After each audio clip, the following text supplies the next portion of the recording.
semoga mohon maaf juga beliau tidak bisa datang, tidak bisa hadir di sini, tidak bisa berhadapan dengan Bapak Ibu guru, tapi pesan beliau mudah-mudahan acara hari ini semua berjalan dengan lancar, kemudian ilmu yang bisa barokah. Terima kasih Bu Rindia, Pak Dodi dan pengurus dan seluruh anggota yang sudah rawuh. Itu saja pesan beliau. Dan terakhir kami Bupati, terima kasih juga selaku pengurus ya, yang pertama kali juga ada di sini. Terima kasih karena selama ini saya juga berpikir kira-kira dari datang atau enggak, tapi luar biasa dengan sudah jalan-jalan ke Jember Barat ya. Terima kasih banyak gitu. Itu saja yang bisa saya sampaikan. Yang terakhir, saya sampai pengen nangis ya. Ya, jadi terima kasih, mudah-mudahan ini bukan kali pertama ya Pak Dodi kita dikasih kesempatan lagi gitu ya. Kita bisa bareng di sini menimba ilmu sehingga kita bisa jalan-jalan ke Jember Barat, ke Jember Timur juga. Terakhir, wabillahi taufiq wal hidayah. Wassalamualaikum warahmatullahi wabarakatuh. Kami sampaikan terima kasih kepada Ibu Tati atas sambutannya. Kemudian sambutan yang selanjutnya adalah dari Bapak Ketua MGMP Bahasa Inggris yang dalam hal ini akan disampaikan oleh Bapak Dodi. Kami persilakan. Assalamualaikum warahmatullahi wabarakatuh. Saya ucapkan yang terhormat kepada Bapak Insinyur Edi Setiono, Kepala SMK Negeri 8 yang saat ini sedang sakit, mudah-mudahan disembuhkan oleh Allah Subhanahu wa Ta'ala, dan juga diwakili oleh Ibu Tati Mariati SPD. Saya ucapkan terima kasih atas nama pengurus MGP sudah menyediakan tempat yang luar biasa ini, baik itu hidangan, tempat ataupun penyambutan. Kami ucapkan terima kasih. Disampaikan terima kasih kepada Bapak Dodi yang sudah memberikan sambutannya. Kemudian Bapak Ibu, acara selanjutnya adalah acara inti. Jadi acara inti kita yaitu workshop memenuhi kebutuhan murid melalui pembelajaran berdiferensiasi kurikulum Merdeka Belajar yang akan disampaikan oleh narasumber kita Ibu Rindia Santi Utami SH MPD. Yang kami hormati Ibu Rindia, kami persilahkan. Assalamualaikum warahmatullahi wabarakatuh. Sehat semua Bapak Ibu? Sehat ya? Baik. Baik Bapak Ibu, ciri-ciri Merdeka Belajar itu adalah Bapak Ibu selalu merefleksikan apa yang sudah kita pelajari begitu. Meskipun sebetulnya kurikulum kita bukan kurikulum merdeka, tetapi saya rasa ini perlu. Kenapa? Karena ruhnya sebagai seorang guru itu, menurut Ki Hajar Dewantara itu kan kita tidak boleh menuntut ya, tapi menuntun siswa sesuai dengan perkembangan, sesuai dengan alam, kodrat, dan zamannya. Kodratnya itu maksudnya bahwa setiap siswa itu memiliki karakter. Nah, di sini seorang guru tidak bisa menuntut ke anak, kamu harus nanti materinya saya harus ini, harus ini. Sekarang tidak boleh begitu Bapak Ibu, tidak bisa. Sebetulnya meskipun tidak diterapkan kurikulum merdeka dari dulu, kita juga harus begini, harus mengaplikasikan, harus menguasai ruhnya seorang guru itu seperti apa. Baik, saya mempunyai moto ya. Moto saya itu selalu bergerak untuk berdampak terhadap perubahan. Sehingga dari moto ini saya selalu memberikan forum-forum. Tiap di Pak Suri silakan bergabung karena Teknojoyo bekerjasama dengan Kampus Pemimpin Merdeka. Bapak Ibu, sebetulnya kata merdeka itu adalah akronim. Akronimnya apa? Nah, M itu apa? Mulai dari diri. Jadi kita jangan langsung kurikulum merdeka ya. Tapi merdeka itu sebetulnya implisit, ada artinya. M itu merdeka, mulai dari diri. Sebelum Bapak Ibu melakukan sesuatu, mulailah pada diri kita sendiri. Kita belajar berdiferensiasi, berarti Bapak Ibu harus bisa memulai dari diri sendiri, mengimplementasikan pembelajaran berdiferensiasi itu sendiri. Kemudian eksplorasi konsep. Mungkin bagi Bapak Ibu yang sekolahnya masih belum sekolah penggerak ya, Bunda, kalau sekolah penggerak mungkin sudah tidak asing ya Pak Ilyas seperti itu. Eksplorasi konsep, jadi pembelajaran berdiferensiasi itu memiliki konsep-konsep, yaitu ya memetakan kebutuhan siswa seperti apa, memetakan karakteristik siswa. Kemudian R, apa itu R? R, ruang kolaborasi. Ya, apa itu ruang kolaborasi? Ya, bahwa diharapkan kita ini sebagai seorang pendidik jangan bekerja sendiri. Punya program mau berubah tapi dewean berubah, nggak bisa Bapak Ibu. Kita harus melibatkan sesama rekan, sesama lingkungan, teman sejawat seperti itu. Coba lihat guru penggerak. Bagaimana pemerintah mengambil guru penggerak se-Indonesia, diambil berapa ribu. Diharapkan nanti perubahan yang ada di Indonesia itu dilakukan secara serentak bersama, tidak secara individual. Kemudian refleksi M, jadi bukan merdeka M kan gitu ya, gitu ya, merdeka gitu ya. Baik, R itu refleksi terbimbing. Jadi Bapak Ibu diharapkan bisa melakukan refleksi. Jadi refleksi yang terhadap proses pembelajaran itu kita harus selalu berefleksi. Karena belajar tanpa refleksi itu sebetulnya sia-sia. Kita tidak tahu dapatnya apa, seperti itu ya. Kemudian dibuka semua aja Pak Ibu.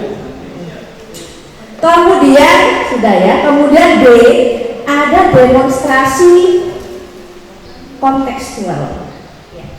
Jadi dari demonstrasi kontekstual itu bahwa pembelajaran dengan menerangkan, mendemokkan bagaimana sih pembelajaran berdiferensiasi itu, bagaimana cara aplikasinya, seperti itu ya Bapak Ibu. Kemudian E, ada elaborasi, bagaimana memunculkan ide-ide nantinya. Bapak Ibu dituntut untuk memunculkan ide-ide dalam pembelajaran. Kemudian koneksi antar materi. Nah, sebisa mungkin ketika kita belajar itu kan kita tidak loncat-loncat Bapak Ibu, tetapi ada korelasinya antara materi satu dengan materi yang berikutnya. Nah, kalau kita belajar tentang pembelajaran berdiferensiasi, maka koneksi antar materi berikutnya adalah pembelajaran sosial emosional. Ini gandeng Bapak Ibu, seperti itu. Nah, kemudian baru A, aksi nyata. Aksi nyata ini adalah apa yang Bapak Ibu akan lakukan nantinya, apa actionnya, kegiatannya dari pembelajaran berdiferensiasi ini. Baik Bapak Ibu, ini adalah sekilas tentang alur belajar merdeka. Mengidentifikasikan. Jadi diferensiasi itu kan berbeda gitu ya, membedakan, mengidentifikasikan. Nah, caranya bagaimana? Ini ada 3 hal yang harus Bapak Ibu identifikasikan dulu. Pertama, kesiapan belajar muridnya. Kedua, minatnya. Ketiga, profil belajarnya. 3 poin ya Bapak Ibu. Mungkin dalam otak Bapak Ibu, terus kapan mulai belajarnya, begitu ya. Nah, Bapak Ibu, ini identifikasi ini bisa Bapak Ibu lakukan di awal sebelum melakukan pembelajaran kontrak belajar dengan kontrak mengajar dengan siswa, maksudnya selama 1 tahun. Kita kan kalau ngajar kan tidak ganti-ganti di kelas itu selama 1 tahun. Nah, seharusnya di awal masuk kelas kita sudah memegang ini. kesiapan belajar, kemudian minat interestnya, kemudian profil belajar murid. Nah, kalau tadi bagaimana kita mengidentifikasikan kebutuhan murid, nah kalau kita masuk pada pembelajaran, maka di sini ada bagaimana strateginya. Karena pembelajaran itu adalah suatu proses dari awal pembelajaran, proses dan akhir atau project.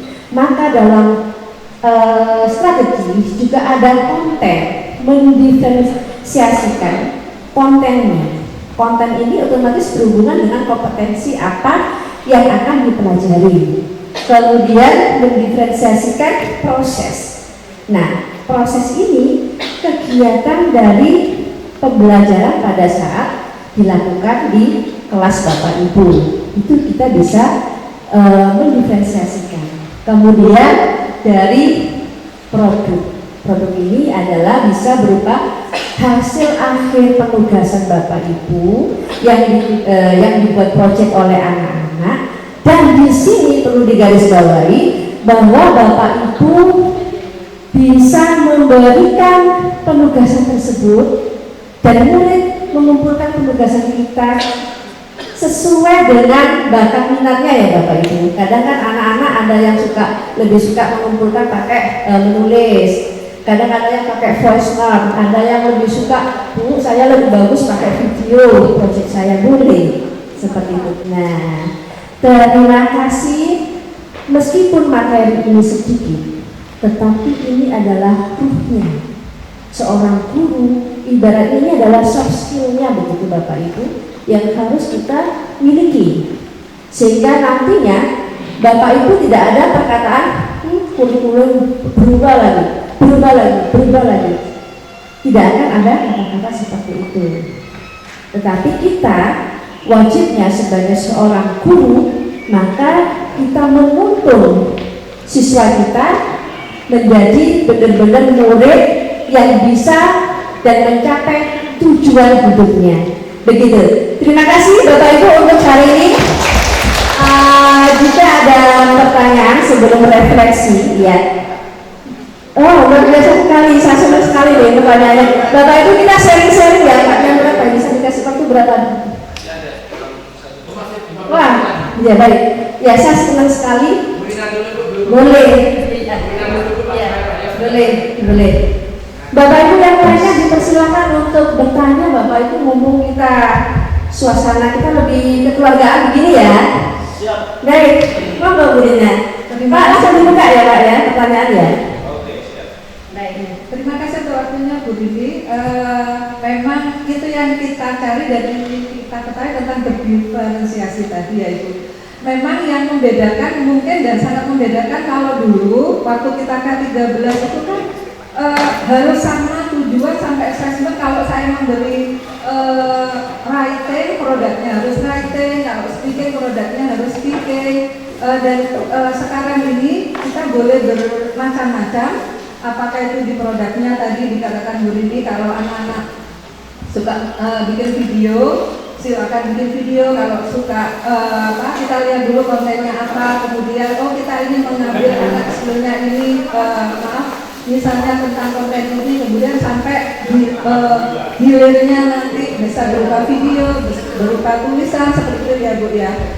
Mungkin kalau yang tadi sepemahaman saya pada bagian assessment produk akhir, saya bisa memahami, kemudian termasuk di depan konten maupun kompetensinya apa. Mungkin kemarinnya itu membuat kita agak saya memang Betul. dari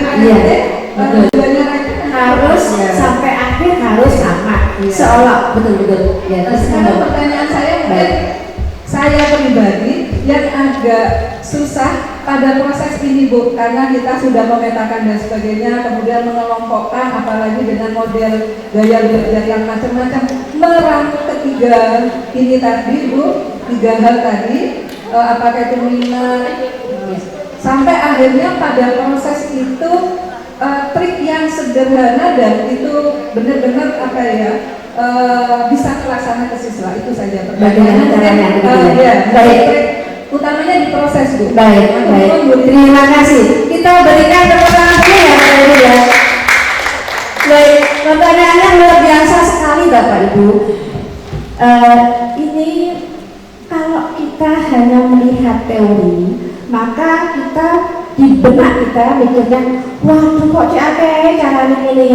Terus ya apa cara menjalankannya ketika di kelas, kan begitu ya Bapak Ibu ya. Nah itu ada triknya Bapak Ibu, tidak begitu. Nah ini tahun ajaran baru, Bapak Ibu akan masuk ke kelas-kelas dengan jam, sudah dapat pembacaan jam ya. Nah berarti Bapak Ibu sudah tahu kelas ini. Nah pada waktu Bapak Ibu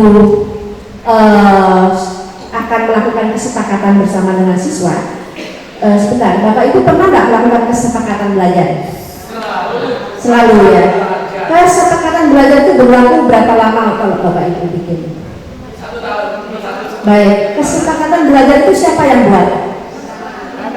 Siswa dan guru. Baik, bukan sekolah ya, siswa dan guru. Artinya itu sudah bagus sekali kalau Bapak Ibu masuk di kelas kontrak belajar dengan siswa selama 1 tahun, Bapak Ibu membuat suatu kesepakatan yang disepakati dua belah pihak yang terlibat, seorang gurunya dengan siswanya. Ini sudah bagus.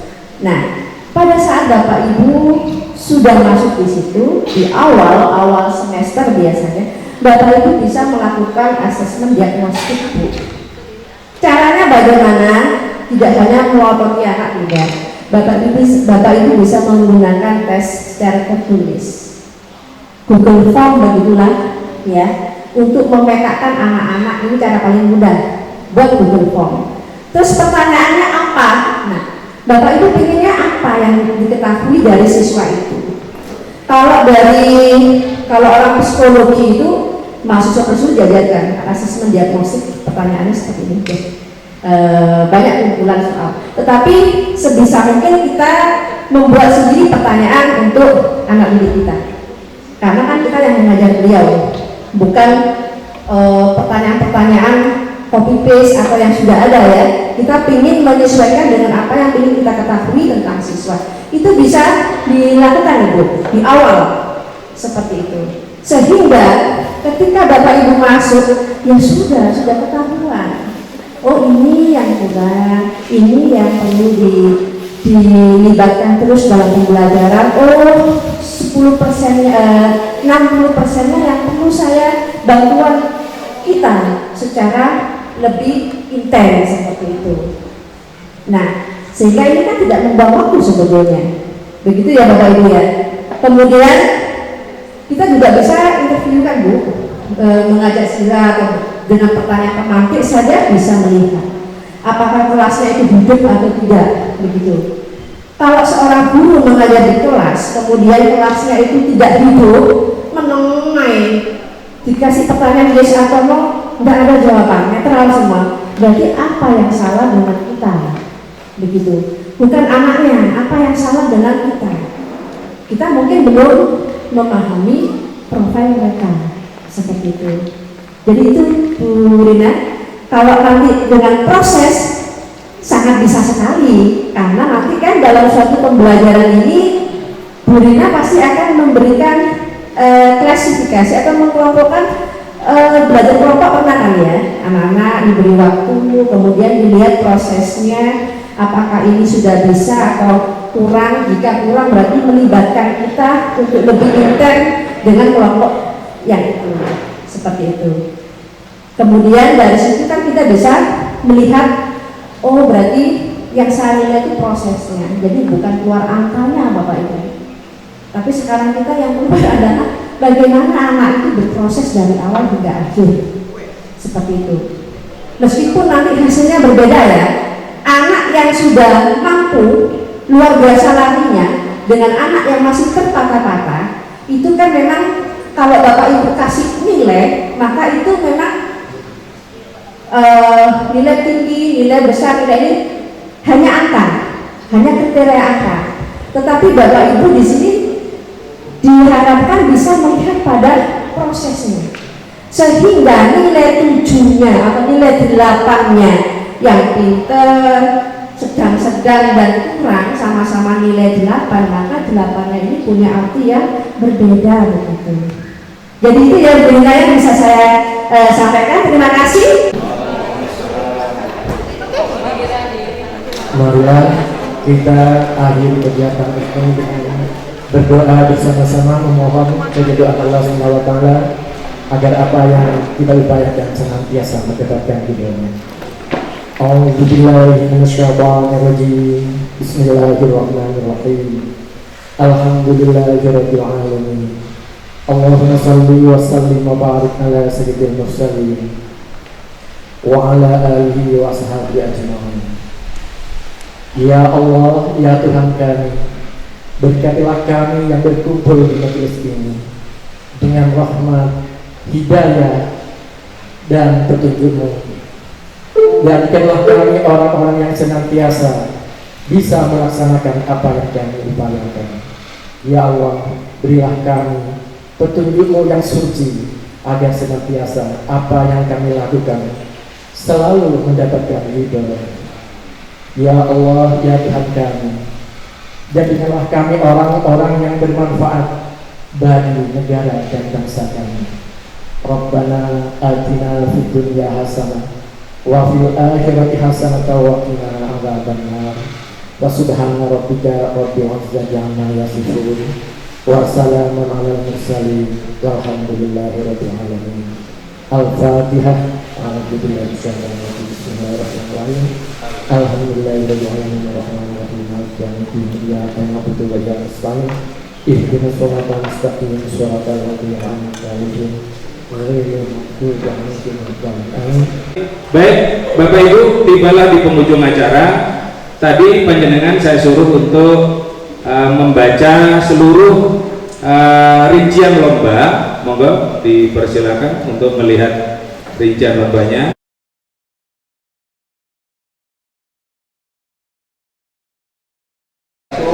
Memberikan delegasinya atau mendelegasikan siswa-siswa kita untuk mengikuti semua kegiatan lomba ini. Pertama itu adalah pendaftaran, yang ini kedua adalah untuk memberikan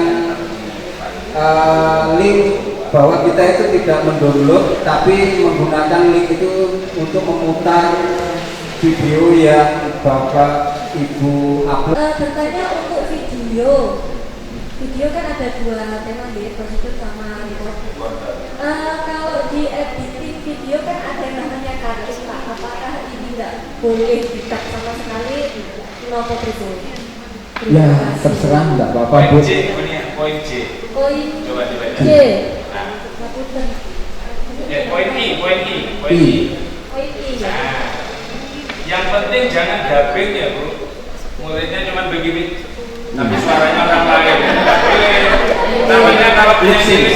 Nah, nggak boleh. Monggo poin I. Nah, seperti itu. Kalau seandainya siswa itu masuk ke dalam finalnya, itu apakah ada apa yang mereka tampilkan di video itu harus mereka praktekkan di depan juri, itu dimana sama dengan video, mempraktekkan langsung live, atau mereka boleh memilih tema lain dengan jurusan yang sama tetap, yang lain, kemudian mereka tampilkan live di depan juri. Berarti belum baca. Belum baca. Saya tanya sudah baca atau tidak sekarang. Ya, terima kasih Bu Yayu. Nah, ini kemungkinan memang bisa terjadi untuk sertifikat Pak Jody ya. Saya kira langkah bagusnya kalau semua peserta atau mungkin pembimbingnya saja atau pesertanya, biasanya sih pembimbing yang mendapatkan sertifikat untuk ya mungkin sebagai penghargaan kalau mereka itu membimbing sudah ikut atau bagaimana. Kalau siswanya mungkin masih belum, tapi pembimbingnya yang mendapatkan sertifikat. Bisa pesertanya malah saya pembimbing tidak perlu terlalu banyak sertifikat. Peserta kenapa Bapak hubungannya dengan MKKS, KKKS itu butuh untuk siswa setingkat kabupaten, setingkat provinsi untuk dokumentasi arsipnya. Baik, untuk sertifikat, mohon maaf, saya bagi dua ya.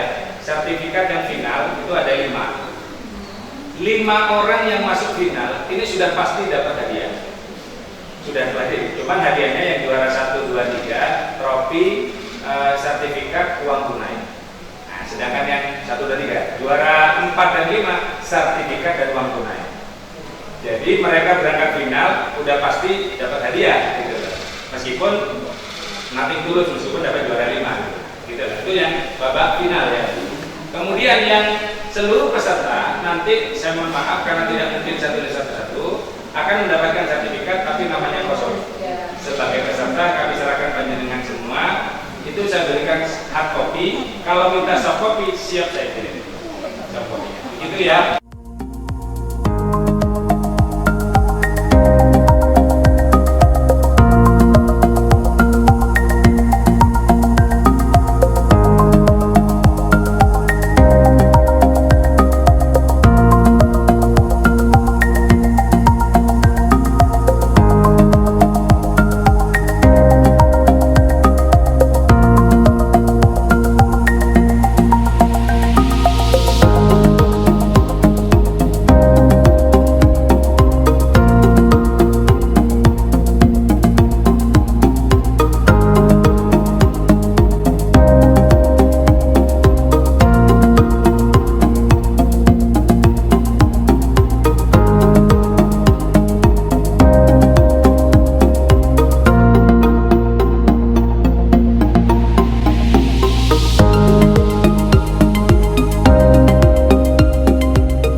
Yang saya rasakan pertama saya happy Bu, kenapa? Karena niatnya saya belajar itu saja.